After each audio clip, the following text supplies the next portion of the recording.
உபாகமம் 11ஆம் அதிகாரம்.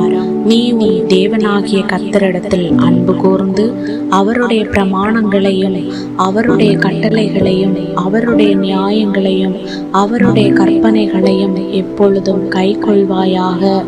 உங்கள் தேவனாகிய கர்த்தர் செய்த சிட்சையையும் அவருடைய மகத்துவத்தையும் அவருடைய பலத்த கையையும் அவருடைய ஓங்கிய புயத்தையும் அவர் எகிப்தின் நடுவிலே எகிப்தின் ராஜாவாகிய பார்வோனுக்கும் அவன் தேசம் அனைத்திற்கும் செய்த அவருடைய அடையாளங்களையும் அவருடைய கிரியைகளையும் எகிப்திய சேனையும் அவர்கள் குதிரைகளும் இரதங்களும் உங்களை பின்தொடர்ந்து வருகையில் கர்த்தர் சிவந்த சமுத்திரத்தின் ஜலத்தை அவர்கள் மேல் புரள பண்ணி இந்நாள் வரைக்கும் இருக்கிறது போல அவர்களை அழித்த அவருடைய செய்கையையும் நீங்கள் இவ்விடத்திற்கு வரும் அளவும் அவர் உங்களுக்கு வனாந்தரத்தில் செய்ததையும் பூமி தன் வாயை திறந்து எலியாப் என்னும் ரூபன் குமாரனுடைய மக்களான தாத்தானையும் அபிராமையும் அவர்கள் குடும்பங்களையும் அவர்கள் கூடாரங்களையும் இஸ்ரவேலர் எல்லாருக்குள்ளும் அவர்களுக்கு இருந்த அவர்களுடைய சகல பொருட்களையும் விளங்கும்படி செய்ததையும்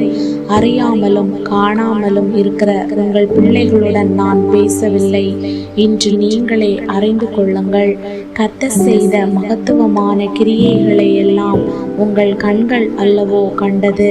ஆகையால் நீங்கள் பலப்படும்படிக்கும் நீங்கள் சுதந்தரிக்க போகிற தேசத்துக்குள் பிரவேசித்து அதை சுதந்தரிக்கும்படிக்கும் கர்த்தர் உங்கள் பிதாக்களுக்கும் அவர்கள் சந்ததிக்கும் கொடுப்பேன் என்று அவர்களுக்கு ஆணையிட்ட பாலும் தேனும் ஓடுகிற தேசத்தில் நீங்கள் நீடித்து வாழும்படிக்கும் இன்று நான் உங்களுக்கு கற்பிக்கிற கற்பனைகளை எல்லாம் கைக்கொள்வீர்களாக. நீ சுதந்தரிக்க போகிற தேசம் நீ விட்டு வந்த எகிப்து தேசத்தை போல் இராது.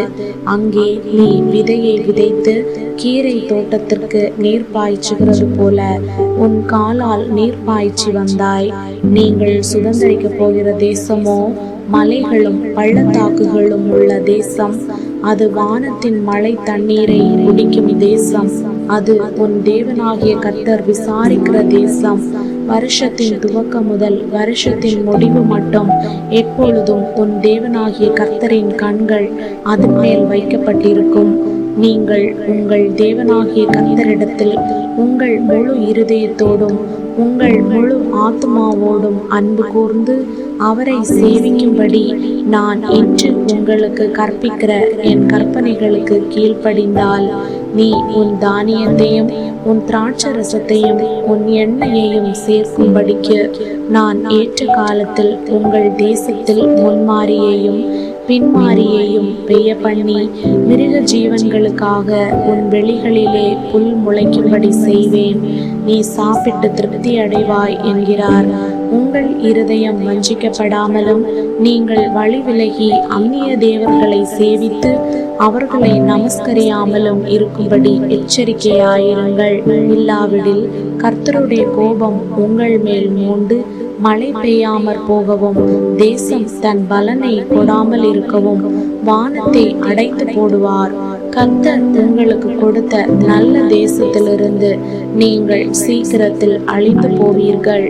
ஆகையால் கர்த்தர் உங்கள் பிதாக்களுக்கு கொடுப்பேன் என்று அவர்களுக்கு ஆணையிட்ட தேசத்தில் உங்கள் நாட்களும் உங்கள் பிள்ளைகளின் நாட்களும் பூமியின் மேல் வானம் இருக்கும் நாட்களைப் போல அநேகமாயிருக்கும்படிக்கு நீங்கள் என் வார்த்தைகளை உங்கள் இருதயத்திலும் உங்கள் ஆத்துமாவிலும் பதித்து அவைகளை உங்கள் கையின் மேல் அடையாளமாக கட்டி உங்கள் கண்களின் நடுவே ஞாபக குறியாக வைத்து அவைகளை உங்கள் பிள்ளைகளுக்கு உபதேசித்து நீங்கள் வீட்டில் உட்கார்ந்திருக்கிற போதும் வழியிலே நடக்கிற போதும் படுத்து கொள்ளுகிற போதும் எழுந்திருக்கிற போதும் அவைகளை குறித்து பேசுவீர்களாக. அவைகளை உங்கள் வீட்டு நிலைகளிலும் உங்கள் வாசல்களிலும் எழுதுவீர்களாக. நீங்கள் உங்கள் தேவனாகிய கர்த்தரிடத்தில் அன்பு கூர்ந்து அவர் வழிகளில் எல்லாம் நடந்து அவரை பற்றி கொண்டிருக்கும்படி நான் உங்களுக்கு செய்ய கற்பிக்கிற இந்த கற்பனைகளை எல்லாம் ஜாக்கிரதையாய் கைக்கொள்வீர்களானால் கர்த்தர் உங்களுக்கு முன்பாக அந்த ஜாதிகளை எல்லாம் துரத்தி விடுவார். உங்கள் உங்களை பார்க்கிலும் ஜனம் பெருத்த பலத்த ஜாதிகளை நீங்கள் துரத்துவீர்கள். உங்கள் உள்ளங்கால் மிதிக்கும் இடமெல்லாம் உங்களுடையதாயிருக்கும். வனாந்தரத்தையும் லீபனோனையும் தொடங்கி ஐபிராத்து நதியையும் தொடங்கி கடைசி சமுத்திரம் வரைக்கும் உங்கள் எல்லையாயிருக்கும். உங்கள் முன் ஒருவரும் எதிர்த்து நிற்பதில்லை.